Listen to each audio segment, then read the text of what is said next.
How to fix Discord freezing issue in your Windows 10 and Windows 11. So first of all, you need to open Discord as an administrator.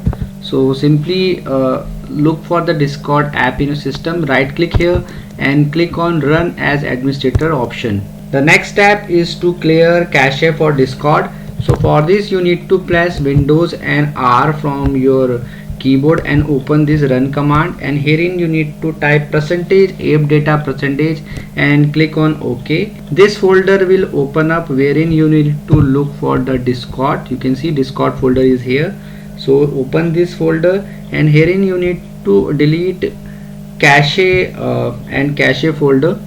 So look for this is the cache and cache folder. These are the two folders which you need to delete. Select both of them or delete them one by one. Right click here and click on this delete option. So delete both of them, and next step is to open task manager. So open task manager. So from the task manager you need to select Discord and click on, at the bottom you can see end task. Just press on end task, and if any unnecessary process is running, you just need to select that unnecessary process and end task that one as well. If nothing works, you can uninstall Discord from your system and reinstall it once again. You can open control panel to uninstall Discord from your system. Click on uninstall a program. Herein you need to look for the Discord app.